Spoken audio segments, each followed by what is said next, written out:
Guys, welcome to my YouTube channel. I'm Jenny, and in today's channel we are going to be talking about the 10 things I wish I knew before I started crocheting. Please, if this is your first time coming across my video, do like, share, subscribe as well, and please leave your comments below so I know what you think. And if there's any video you'd like me to make for you or to talk about concerning this whole crochet thing, please leave it in the comment section below. So for this particular video, I've already listed out my bullet points. They are the 10 points I want to talk about. I have it here in my little notes, so in case you see me looking down, just know that I'm just picking my points so I don't forget anything. Without further ado, let's get straight into the video. 10 things I wish I knew before I started crocheting. One is the importance of tension. So the importance of tension is just, how will I put it? I want you guys to understand the whole thing. So I don't want to use any big English or anything like that. Just simple English. So when I say the importance of tension, I simply mean the tension that comes with making a project, the tension that comes with yarn, making a project with yarn. Yes. For example, you are making a project. Let's say you have your foundation chain, you're beginning to lay your foundation chain, and you make your foundation chain too tight. It will be very hard for you to work with, very hard, because after making that foundation chain very tight, you are expected to go back and continue your project in order to increase your work. But for it, when it's too tight, it makes it very hard for you to continue your project. And if in the process of making a foundation chain you make it too loose, your work won't look good at all. Your work will be looking somehow, it won't look nice at all. So the tension between battling too hard, too loose is what we're talking about here.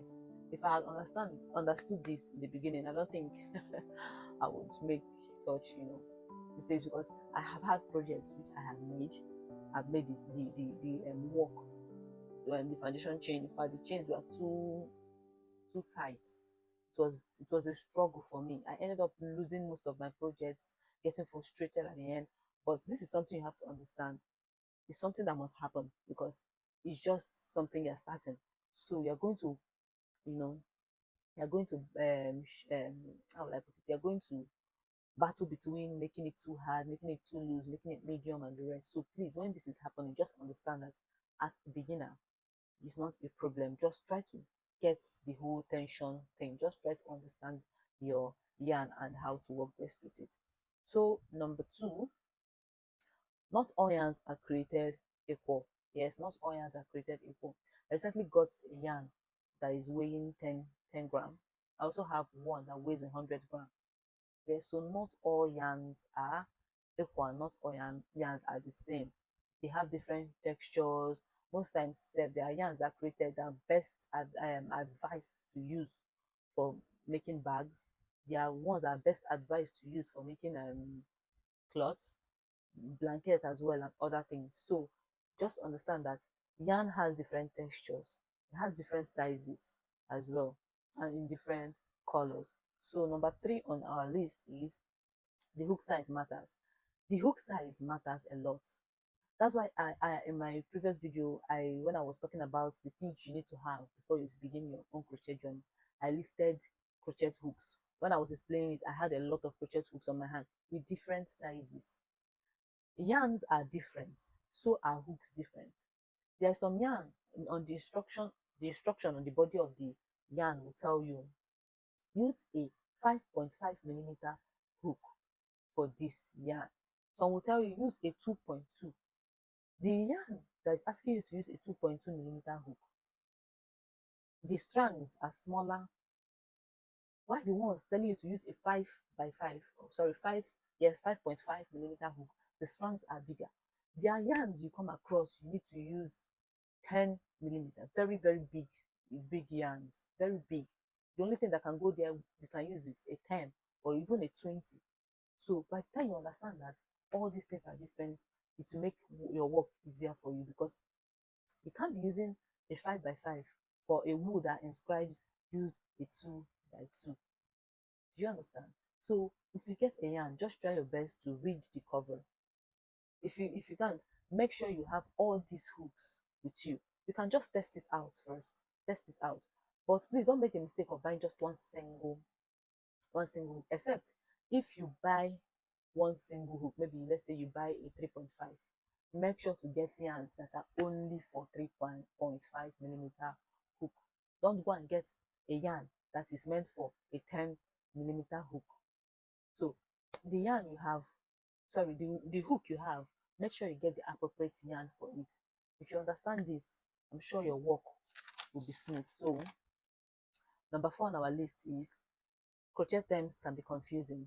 Yes, crochet terms can be confusing in the sense that there is a US term, there is a UK term. Yes, there is a US and a UK term. So the better you understand, like the earlier you understand that the terms are different, better for you. You can see US crochet um, tutorial online here. Maybe the US content creator helping you out with your crochet will tell you, go this particular place, use a double crochet. Then you come across a UK content creator teaching you also about yarn and tell you use a terrible, what's that they call it? A terrible crochet. That simply means a double crochet. But I want to advise you, please, if you are making use of the same like the US crochet terms, just stick to it. Don't go and confuse yourself with a UK crochet terms. If you are following a US crochet, what's it called? Creator here, learning crochet every day, learning crochet, just stick to it. Don't go and say, let me go and, maybe I've seen somebody else. And if the person is saying what you're not understanding, please refer back because the terms are different. You can also go to Google, you can also browse it and know all these terms. So to be easier for you, So whichever one you choose to start with, be it the US term, be it the UK term, just stick to it so that you don't confuse yourself. So the fifth on our list is mistakes are part of the process. Yes, and yes, and yes, and yes. Like, I wish I could scream this part into your head. But mistakes are part of the process. You are a beginner.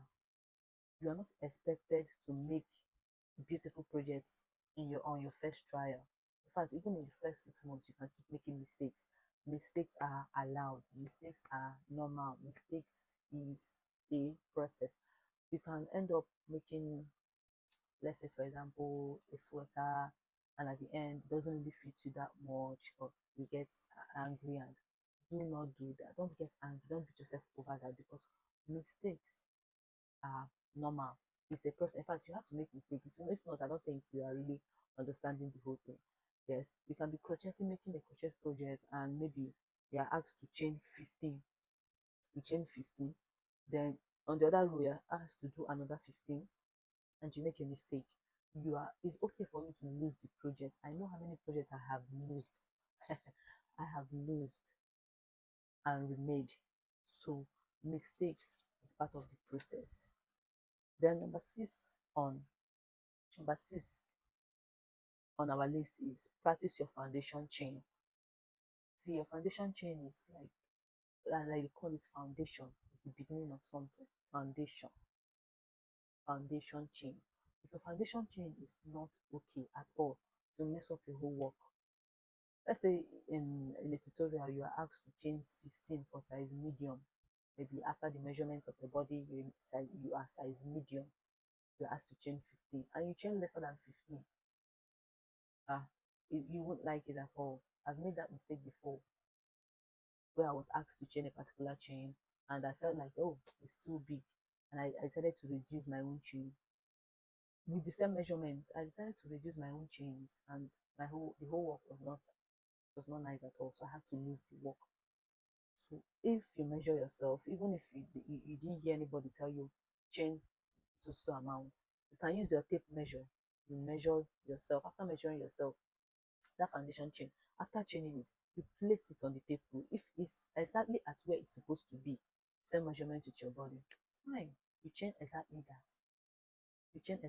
And your foundation chain determines how your whole work is going to look. Yes, because the foundation chain is the foundation, I mean. And Normalize when you've chained up to five and you realize it's not what you want, just lose it and start again, because the foundation chain is very, very important. The work can only be as good as your foundation chain. So when you're chaining your work, please put your mind there and learn to practice. You can just stay and just practice foundation chains and the rest. I'll be dropping a video concerning, basic stitches for crochet. Yeah. So on in number seven, it says patterns aren't as intimidating as they seem. Yes, there is some work you will see and you'll be like, I want to recreate this, but it's looking very scary, it's looking very tedious, it's looking like I can't do it. So like they are not as intimidating as you are making it look. If you just calm down, study that pattern. Okay, here they did a granny square, you count, okay, the front has 12 granny squares. You measure yourself and see, if I put 12 granny squares, will it be enough? You just study it. They're not as intimidating as they look. When you start crocheting, you know that it's just a piece of cake and I was worrying myself. They're not as intimidating. Like there are some projects when I started, there's some projects I will look and I'll be like, can I do this project? But the time I just when I take my time, I just relax, I study the whole thing. And even with the help of some tutorials online, yes, tutorials online. With the help of some tutorials online, I'll be able to make that project. Number 8 on our list is blocking makes a difference. There is um there is this technique called blocking technique where you use to stretch out your work. Most times when you are crocheting, most of the especially granny squares, most of it looks like it's folded somehow. Blocking technique helps you straighten it out. There is a blocking board. It's just a technique that helps you straighten it out. There are some ways also you can straighten your work, the crochet work out without using that blocking board, without using the blocking board. There are ways you can straighten your crochet work. But this blocking method, using the blocking board, using the blocking pins and all, also gives you a very nice nice finishing project. Yes. So if your work is looking so rumpled or folded at the end, make sure you apply block technique. It will just give it a very beautiful finished look. Like I said, if you cannot yet afford the blocking board, there are other techniques you can use to maneuver the blocking technique.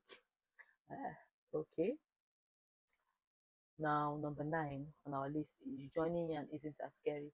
Yeah, you can't outrun it. Like joining a yarn, you can be using this yarn to crochet. That yarn is not the only yarn you will use throughout the project. The yarn will finish definitely, and you have to join. You have to join yarn. Yes. So when I started, I used to think like, joining this yarn is very stressful. How will I do it? Sometimes I used to tie them together and join. I used to find it like, but it's not that scary at all. Now I can just easily, as I am crocheting, I easily pick the second yarn I join, and it's stress free. There are some things you see in tutorial and be like, oh god, this is very, very stressful. This is hard to do, but it isn't at all. If you just calm down, more practice, and you'll be on your way. Then the last but not the least on my list is crocheting is addictive. I'm not even going to lie, it's very addictive. When I started crocheting, I found at first I was like, oh, this project.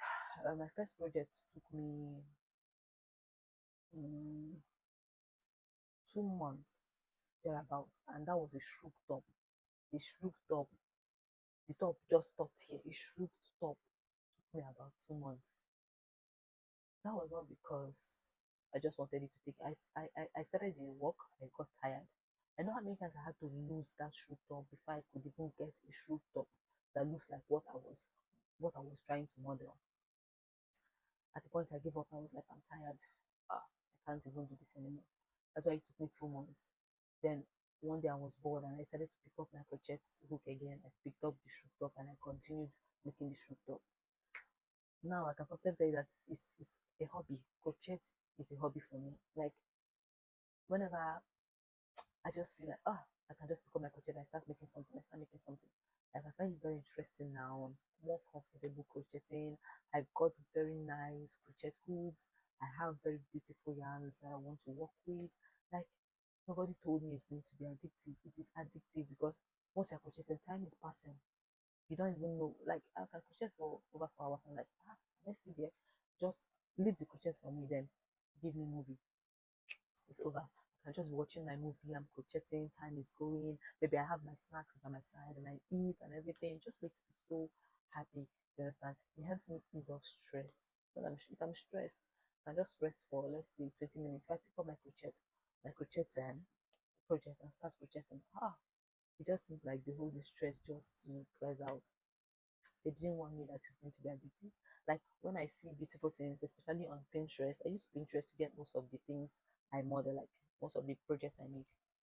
Once I go to Pinterest and I see beautiful crochet works, I'll be like, yes, I want to do this. And once I start, finally, and it's always nice when you make things yourself and you wear people are complimenting your handwork. You can also make for other people and make money. Crochet is just very, very, very awesome. Yes. So it could be addictive for those that are starting, just for you to know. So I think we've covered all 10 of the things I wish I knew before I started crocheting. Well, I'm grateful for where I'm at now to my crochet. I am happy, and I am also happy to share these tips with you guys, the upcoming crocheters. Don't worry, you've got this. You've got it. It's really nothing. You can handle it. And always remember that mistakes are just normal and something that must happen. Well, my next video, I'll still be talking more about crochet. I'll still be telling you guys more things about crochet, tips, tutorials, learning the basic stitches. I have a lot of things stored for you guys. So please keep staying with me, guys. If you have not subscribed yet, please kindly subscribe, share, comment also. So I just want to say thank you for staying up to the end of this video, and we're still in the new year. Yeah, so I pray all of you have a very prosperous 2025. I will see you guys in my next video. Thank you guys. Bye.